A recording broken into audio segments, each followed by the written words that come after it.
नमस्कार, स्वागत है आपका स्वदेश हेल्थ में। मैं हूं आपके साथ दिनेश अवस्थी। समय के साथ साथ शरीर में कई तरह के बदलाव होते हैं, जिसके कारण हम इन चीजों को ध्यान नहीं देते। हमारे शरीर की पुरानी कोशिकाएं नष्ट होकर नई कोशिकाएं बनती हैं। अगर यही कोशिकाएं असामान्य रूप से बढ़ने लगे तो ये कैंसर बन सकता है, और इसी का एक रूप है स्किन कैंसर। स्किन कैंसर उस स्किन में ज़्यादा होता है जहां पर सूर्य का संपर्क अधिक हो। लोग सोचते हैं कि सिर्फ स्किन कैंसर गोरे लोगों को होता है, जबकि ऐसा नहीं है। स्किन कैंसर किसी भी रंग वाले इंसान को हो सकता है। जो लोग धूप में अपना समय ज़्यादा बिताते हैं उन्हें स्किन कैंसर की समस्या सबसे ज़्यादा होती है, या फिर वो जेनेटिक रूप में अपनी फैमिली से मिली हो। आज हम स्किन कैंसर के प्रकार, लक्षण और उससे बचने के उपायों पर चर्चा करेंगे और जानेंगे कि आखिर कैसे इस कैंसर से बचें, क्या कुछ इसके लक्षण होते हैं, शुरुआती दौर पर हमें कैसे पता चलेगा, और क्या कुछ कितना ये खतरनाक हो सकता है। किस तरह के और इसके लक्षण हैं जो बाहरी तौर पर स्किन पर हमें पता चले, जिसका हमें समय रहते ही पता चल जाए, और हम अगर डॉक्टर के पास जाएं तो ये चीज़ें सही भी हो पाएं। इसी विषय को लेकर आज हम चर्चा करने वाले हैं। चलिए मेहमानों से आपका परिचय कराते हैं। हमारे साथ डॉक्टर रश्मि वर्मा, जनरल फिजिशियन, डॉक्टर करण पीपरे, पूर्व अधीक्षक एम्स रायपुर, जुड़ने वाले हैं कुछ ही देर में। लेकिन आज हम उनसे जानेंगे कि आखिर किस तरह की ये बीमारी है, किस तरह की ये समस्या है, क्या कुछ इसका एक बड़ा रूप भी हो सकता है, कैसे हमें ख्याल रखना है, हमारे दिनचर्या को हमें कितना कुछ बदलना होगा। इन सभी बातों पर आज हम चर्चा करने वाले हैं। चलिए, दोनों मेहमान हमारे साथ जुड़ गए हैं। बहुत बहुत स्वागत है आप दोनों का हमारे इस खास कार्यक्रम में। डॉक्टर रश्मि, स्किन कैंसर, सामान्य कैंसर की अगर बात करें तो उससे ये कितना भिन्न है और क्या कुछ इसके लक्षण होते हैं?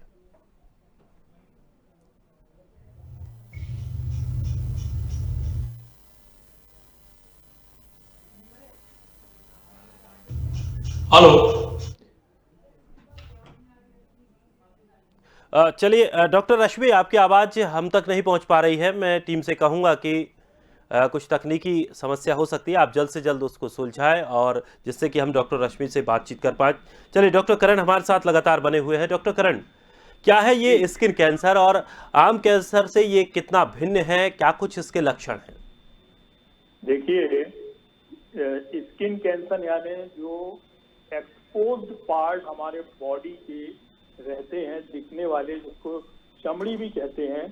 तो स्किन का कैंसर जो चमड़ी होती है, सिर से लेके और पैर तक, नीचे तक, पंजे तक, ये जहाँ पे भी चमड़ी होती है वहां पे किसी भी जगह स्किन का कैंसर हो सकता है, और किसी को भी हो सकता है। ये एक्सपोज्ड पार्ट रहते हैं। तो होता यह है कि सनलाइट जो अल्ट्रा वायलेट किरणें रहती हैं, ये डायरेक्ट जो सुपरफिशियल लेयर होती है स्किन की, उसमें पड़ने से, लगातार पड़ने से, और उसमें जो इरिटेशन होता है उस लाइट के कारण, तो उसकी जो सेल्स होती है उसका मेटाबॉलिकल बिहेवियर चेंज हो जाता है। तो नॉर्मल सेल्स से वो और ज्यादा गति से डिवीजन होता है उनकी कोशिकाओं में, तो गांठ जैसे या अल्सर जैसे स्किन में बन जाते हैं। और जो लगातार उसमें बने रहने से, उसी वातावरण में और उसी प्रकार का उसमें इफेक्ट अगर होता रहता है तो वो कैंसर में डेवलप हो जाता है। मैं उदाहरण देता हूँ। हमारा सबसे ज्यादा सूर्य का जो लाइट पड़ता है वो है जो स्कल होती है, जो सिर, उसकी जो बोन के ऊपर जो स्किन होती है उसमें पड़ता है। तो लगातार उसमें एक्सपोजर होने से ये देखा गया है, हमने बहुत मरीजों को हमारी ओपीडी में, कैंसर की ओपीडी में आती है, उसमें देखा है कि छोटा सा छाला जैसे बनता है और वो फिर बड़ा होते होते होते एक्सपोज हो जाता है। अल्सेरो प्रोलिफरेटिव ग्रोथ होती है उसमें। कॉलीफ्लावर यानी जो गोभी होती है, गोभी का फूल होता है, उस टाइप की फोड़े हो जाते हैं, वो ही कैंसर है। उसमें तो बहुत बदबू आती है और वो अच्छा नहीं होता, और उसमें सुपर इन्फेक्शन भी हो जाता है, डिस्चार्ज भी होता है, पस भी बनती है, और वो अच्छा नहीं होता जब तक कि उसकी डॉक्टर के पास जाकर के बायोप्सी और बायोप्सी कंफर्म होकर के उसका इलाज ना हो।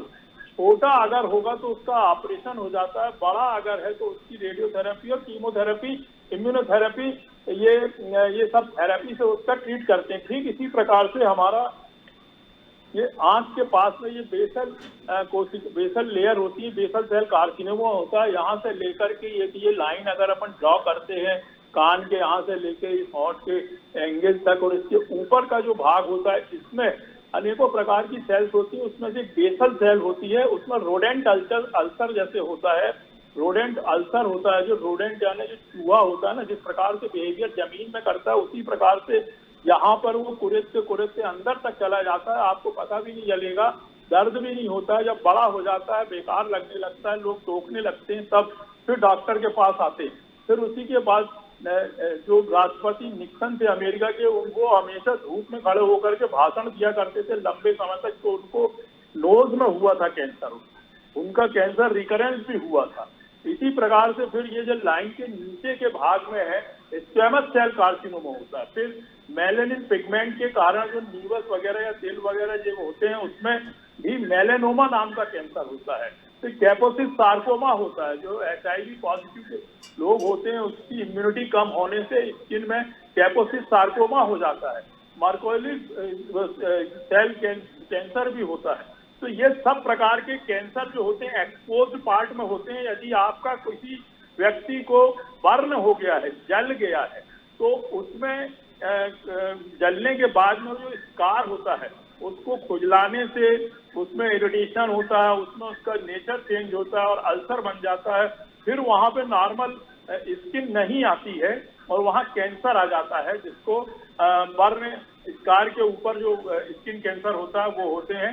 और मोस्ट कॉमनली ये जो कैंसर होते हैं ये स्क्वैमस सेल कार्सिनोमा होते हैं। ये radio resistant, chemo resistant type के होते हैं, इसलिए इस पे ध्यान देना बहुत ही जरूरी है। एक और मैं बताऊंगा, डॉक्टर साहब भी जानती हैं, हम लोग के मेडिकल साइंस में पढ़ाया भी जाता है कि जो कस के धोती बांधती जो महिलाएं या पुरुष गांव के, शहर के, महाराष्ट्र के, मध्य प्रदेश, छत्तीसगढ़, जहां भी धोती पहनते हैं और कस के जो धोती बांधते हैं, तो उसमें कमर के भाग में जहां वो बंधती है धोती, उसके सर्कुलर उस पे कहीं पे भी उसमें स्टार्टिंग में तो ललामी आएगी कसाव के कारण, रेडनेस आएगा, उसके बाद में और कसते जाते हैं, रोज उसको बांधते हैं, खुजलाते हैं, सफेद नीले दाग बनते हैं, ल्यूकोप्लेकिया बनता है। ये प्री कैंसरस स्टेज कहलाती है उस कैंसर की।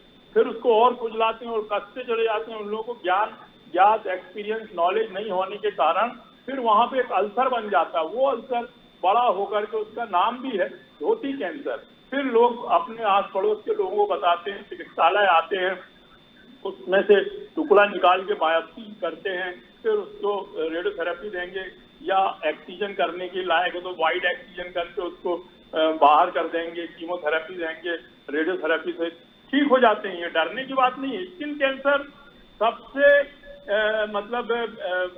वो माना जाता है हल्के प्रकार का, यदि अर्ली स्टेज में डिटेक्ट हो जाए, स्टेज 1 और 2 या 2A में डिटेक्ट हो जाए, तो मैं समझता हूँ 100% क्योरेबल है।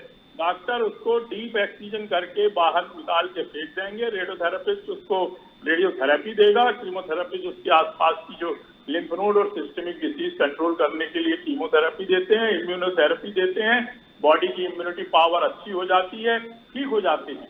आपको मैं बताना चाहता हूँ कि जिस प्रकार से कोई एक्सीडेंट हो जाते हैं तो लोअर लिम्ब है, अपर लिम्ब है, उसमें भी उसके ऑपरेशन होते हैं, उसमें ऑपरेशन के कारण स्कार बनते हैं, स्कार में इस प्रकार के लक्षण पाए जाते हैं जिसको स्किन कैंसर होना कहते हैं।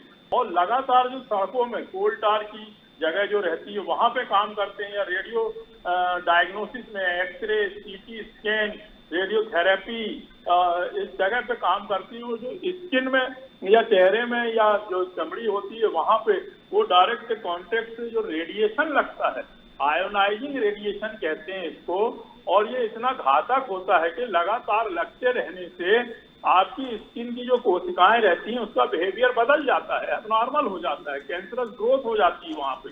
तो इन सब से बचना बहुत जरूरी रहता है।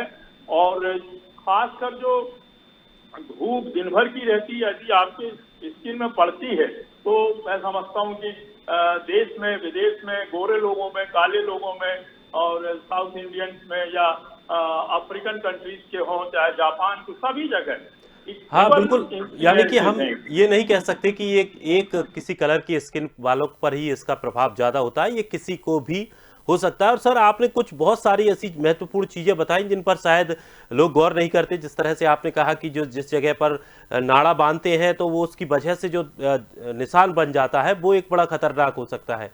और मुझे उम्मीद है कि जो दर्शक इस कैंसर कार्यक्रम को होता देख रहे है हैं वो इस चीज को दिनेश जी। जी एक खांगरी कैंसर जम्मू कश्मीर में होता है, जहाँ कड़कड़ाती ठंड पड़ती है। वो लोग लबादा जैसे पूरा ओढ़ लेते हैं, कोट पहन लेते हैं, लॉन्ग कोट, और अंदर सोते वक्त रजाई ओढ़ करके, और जहाँ को सिगड़ी रख लेते हैं गर्म, तो उसको खांगड़ी कैंसर। वहां पे उसके कंटिन्यूस इफेक्ट के कारण वार्मिंग से स्किन में जो टेम्परेचर रहता है उसके कारण वहाँ की जो सेल्स हैं अपना नेचर बदल देती हैं और कैंसर हो जाता है। अम्बलाइकस जो नाभि होता है उस एरिया में वो सिगड़ी रख करके सो जाते हैं। इतनी ठंड पड़ती है, -60 डिग्री, 6 डिग्री से लेकर के 60 डिग्री तक जब बर्फ गिरती तो लोगों का सदियों से रखते आ रहे हैं। और वहां पे यदि वो बार बार उसमें रखेंगे और जानकारी नहीं रहती है तो वहां पे स्किन का cancer, squamous cell carcinoma develop हो जाता है, जिसको बिल्कुल, बड़ी ट्रीटमेंट वही बड़ी है। महत्वपूर्ण ये जानकारी होने वाली है जो दर्शक इस कार्यक्रम को देख रहे हैं कि इस तरह की चीज़ों से हमें बचना है। हालांकि डॉक्टर ने अभी बताया कि इस बीमारी से बचा जा सकता है, लेकिन कोशिश हमारी ये है कि वो नौबत ना आए जब इतना ज़्यादा हमें इससे संघर्ष करना पड़े। पहले से ही हम इस चीज़ से रूबरू हो जाएं, इस चीज़ के लिए जागरूक हो जाएं, जो इस हमारे कार्यक्रम का मुख्य मकसद है। डॉक्टर रश्मि, जैसे कि अभी डॉक्टर करण ने बताया कि धूप लेने की वजह से उन्होंने कई उदाहरण भी दिए कि वो भाषण देते थे धूप में लगातार खड़े होकर और उनको इस तरह की समस्या हुई।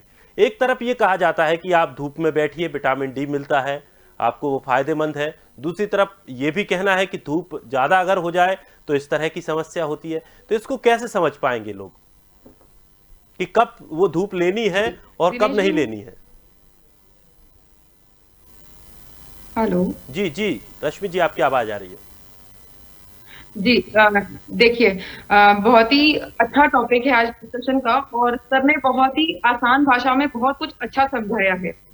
अब बात करते हैं कि बिल्कुल डॉक्टर कहते हैं धूप लीजिए, उससे विटामिन डी का सिंथेसिस होगा और हड्डियां मजबूत होंगी। फिर अभी ये बात हो रही है कि ज्यादा धूप लेने से कैंसर होता है, तो लोग कंफ्यूज हो जाएंगे कि असल में करना है। तो मैं आपको बताना चाहूंगी, जो सुबह की धूप होती है, खासकर वो सुबह 7 से 8 बजे की जो धूप होती है, वो हमारी स्किन में विटामिन डी का सिंथेसिस करने में हेल्प करती है। जो यूवी रेस की बात करते हैं, 10 बजे से बाद की धूप होती है, शाम को 4, साढ़े 4, 5 बजे की जो धूप होती है, ये बहुत ही खतरनाक धूप होती है। सर्दी का मौसम अभी जस्ट बीता है, कुछ लोगों को मैं देखती हूँ कि दिन में 12 बजे वो धूप में लेट जाते हैं और शाम को 4, साढ़े 4, 5 बजे तक धूप में लेटे रहते हैं। ये बहुत ही गलत किस्म की प्रैक्टिस है। आप सोच रहे हैं कि विटामिन डी का सिंथेसिस हो रहा है, नहीं, आप अपनी सेल्स को डैमेज कर रहे हैं। ये आने वाले समय में आपके लिए परेशानी का कारक बन सकते हैं। दूसरी बात करना चाहूंगी कि असल में गोरे व्यक्ति, काले व्यक्ति, ये क्या चीज है? क्योंकि मेलानिन एक बहुत ही एसेंशियल पिगमेंट होता है जो कि हमारी स्किन में प्रेजेंट होता है। ये हमारी स्किन को यूवी रेज के हार्मफुल इफेक्ट से बचाता है। तो मेलानिन का जो अमाउंट है वो डार्क स्किन लोगों में कंपैरेटिवली ज्यादा होता है। इसी वजह से जो स्किन कैंसर का इंसिडेंस है कब। हेलो जी जी रश्मि जी, आपकी आवाज़ आ रही है। है ना? तो जी, डार्क स्किन लोगों में इंसिडेंस कम होता है, बट मेलेनोमा जो एक खास किस्म का स्किन कैंसर होता है, ये डार्क स्किन मतलब जिनकी चमड़ी थोड़ा डार्क कम्प्लेक्शन होती है, उनमें ज्यादा देखने के लिए मिलता है। तो ये समझने की जरूरत है कि धूप किस मात्रा में लेनी है, किस समय लेना है और कैसे अपने आप को बचा सकते हैं। इसके अलावा कुछ और जो इम्पोर्टेंट रिस्क फैक्टर्स होते हैं दिनेश जी, जिनकी वजह से स्किन कैंसर होता है। कॉटन के कपड़े का इस्तेमाल ज्यादा से ज्यादा करिए। सिंथेटिक कपड़े, कपड़े टाइट ना हो, सिंथेटिक ना हो, ये एक बहुत ही इंपॉर्टेंट चीज है। हम इको फ्रेंडली की बात करते हैं आजकल की, इको फ्रेंडली चीजें यूज करिए। कॉटन कपड़ा हमारी स्किन के लिए बहुत हेल्पफुल होता है। इसके अलावा मैं एक बहुत इंपॉर्टेंट चीज यहाँ पे डिस्कस करना चाहूंगी दिनेश जी। लोग कहेंगे आपने इतना कुछ बता दिया स्किन कैंसर के बारे में, हम कैसे जाने कि हमें जो है ये शुरुआती दौर है स्किन कैंसर का। तो 4-5 चीजें यदि आप ऑब्जर्व करते हैं तो ऐसी कंडीशन में आप डॉक्टर के पास तुरंत जाएंगे। ऐसा कोई मस्सा जो बहुत तेजी से आकार में बढ़ रहा है, ऐसा कोई घाव जो लंबे समय से ठीक नहीं हो रहा है और उसका साइज बढ़ता जा रहा है, या शरीर पे एक से ज्यादा मस्से समय के साथ आते जा रही हैं, या स्किन का पिगमेंटेशन किसी दूसरे कलर का, मतलब स्किन कलर किसी एक भाग में बहुत तेजी से बदल जा रहा है। ऐसी कंडीशन में आप तुरंत डॉक्टर से मिलिए और जरूरत पड़े तो वो सारे टेस्ट जिनमें स्किन बायोप्सी या बहुत सारे और आपके ब्लड टेस्ट उनको तुरंत कराइए। हो सकता है ये शुरुआती दौर हो स्किन कैंसर का। बिल्कुल, और ये बड़ी महत्वपूर्ण जानकारी है। इस तरह की समस्याएं बहुत से लोगों को आमतौर पर देखने को मिलती हैं, लेकिन वो अलग अलग बीमारियों से जोड़कर इसे देखते हैं। जो बेसिकली स्किन स्पेशलिस्ट हैं उनके पास नहीं जाते, वो इधर उधर या कुछ आयुर्वेद या इस तरह की चीज़ें इस्तेमाल करके और अपने स्वास्थ्य को और ख़राब कर लेते हैं। दूसरी चीज़, इसमें बहुत सारी ऐसी चीज़ें निकल कर आती हैं, जैसे कि कुछ डॉक्टर्स ये भी सलाह देते हैं कि आपको अगर स्किन से संबंधित कोई समस्या है कि आप इस क्रीम को लगाइए और थोड़ा धूप में बैठिए 1 घंटे 2 घंटे।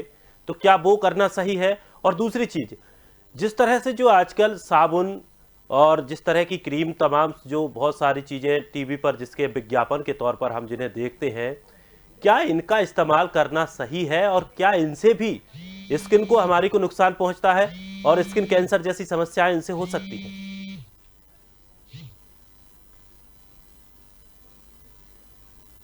हेलो। जी जी हेलो। जी, आपकी आवाज आ रही है। देखिए, डेफिनेटली केमिकल्स, जी, केमिकल्स किसी भी फॉर्म में हो वो हमारे लिए हार्मफुल है। दिनेश जी, आजकल बहुत सारी क्रीम्स आ रही हैं और इतने एडवर्टीजमेंट्स आते हैं कि ये क्रीम लगा के आप फेयर कॉम्प्लेक्शन हो सकते हैं। नंबर ऑफ टैबलेट्स आती हैं, मैं नाम नहीं लेना चाहूंगी, इन्हें खा के आप गोरे हो सकते हैं, बहुत जल्दी गोरे हो सकते हैं। तो मैं आपके मीडिया के माध्यम से लोगों तक ये मैसेज कन्वे करना चाहती हूँ कि ये बहुत ही खतरनाक है। पहली चीज, किसी भी क्रीम पे या किसी भी टैबलेट को लेने से पहले आप डॉक्टर से जरूर कंसल्ट करिए। दूसरी बात, अभी आप बता रहे थे कि कुछ ऐसी बीमारियां होती हैं, उनमें से एक सोरियासिस होती है। उसमें डेफिनेटली जो अल्ट्रावायलेट रेज होती है, खासकर पूवा, इसका रोल होता है। बट ये जो भी ट्रीटमेंट है आप डॉक्टर के प्रिस्क्रिप्शन के अंडर करिए, है ना, अपने आप बिल्कुल मत करिए। फिर इसके अलावा जो आप क्रीम ले रहे हैं आप इंश्योर करिए कि ब्रांड अच्छा है। जो भी आप यूज कर रहे हैं आपको पता है कि आने वाले समय में इससे आपको कोई हार्मफुल इफेक्ट नहीं होने वाला है। एक इम्पॉर्टेंट चीज यहाँ पर आती है, आर्सेनिक के बारे में डिस्कस करना चाहूंगी दिनेश जी। हुक्का पीने वाले लोग, चिलम पीने वाले लोग, या स्मोकिंग की बात करते हैं, या और भी प्रकार के धूम्रपान वाले नशे हैं, आर्सेनिक एक बहुत ही इंपॉर्टेंट कंपोनेंट होता है इसका। और ये एक वो कल्प्रिट एजेंट है जिसकी वजह से आने वाले समय में आपके स्किन हेल्थ में परिवर्तन हो सकता है, म्यूटेशन हो सकता है और आपको स्किन कैंसर हो सकता है।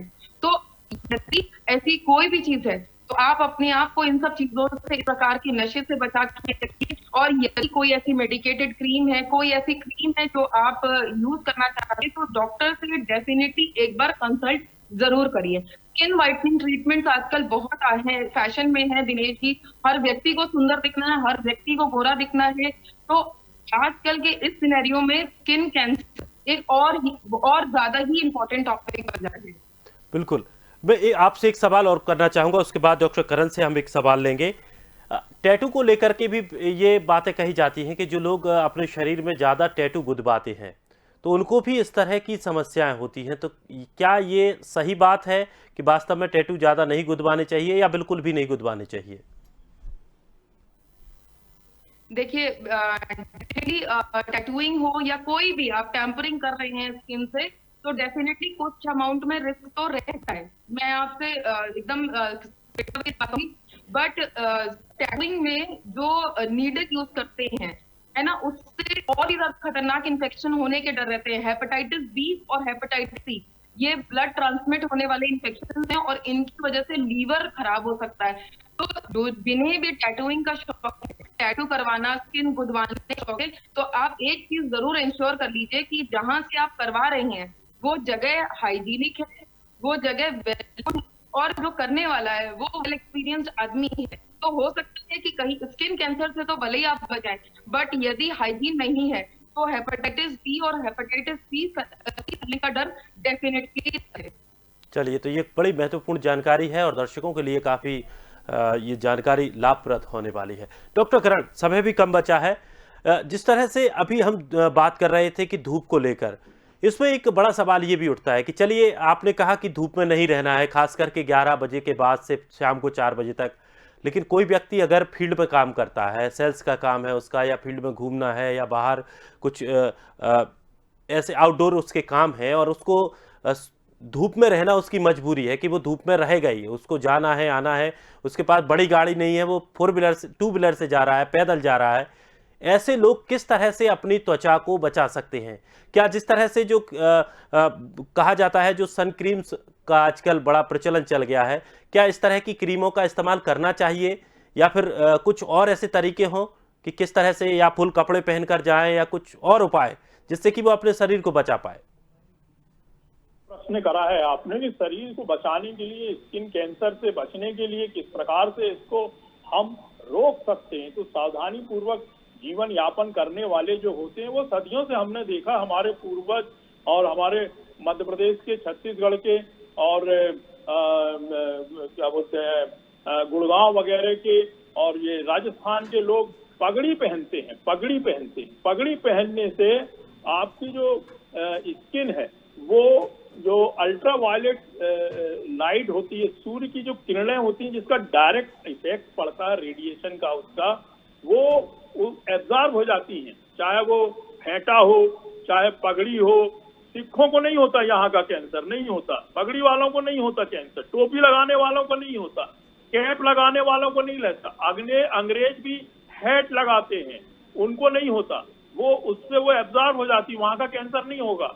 लेकिन जो पार्ट ज्यादा धूप में एक्सपोज होगा, चाहे वो फेस का हो तो बेसल सेल कार्सिनोमा, स्किन का हो स्क्वेमस सेल कार्सिनोमा, या आपके बर्न वाले वुंड को अगर अच्छे से प्रोटेक्ट करके नहीं रखेंगे, आप उसको खुजलाएंगे, उसमें बार बार चोट लगेगी, बर्न का है या और वुंड है जो इससे सर्जरी हुई है, कुछ काटा पीटा गया, वो स्कार, उनको भी मत होने दीजिए। सेबेसियस सिस्ट होती है, सेबेसियस सिस्ट कार्सिनोमा होता है, जिसमें से हमारे ये तेल जैसे प्रोडक्ट निकलता है हमारे चेहरे में। सेबेसियस ग्लैंड होती है, पीठ में होती है, स्किन में, सब जगह।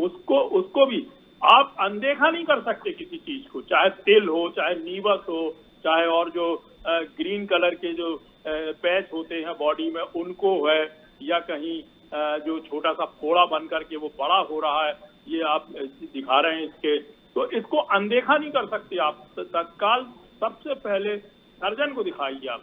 हो सकता है सर्जन उसे ऊपर का ही भाग रहता है, नीचे फैल नहीं पाता है, स्किन को काट के उसकी प्लास्टिक सर्जरी कर देते हैं और आपको कैंसर जैसी बीमारी से जान बचेगी।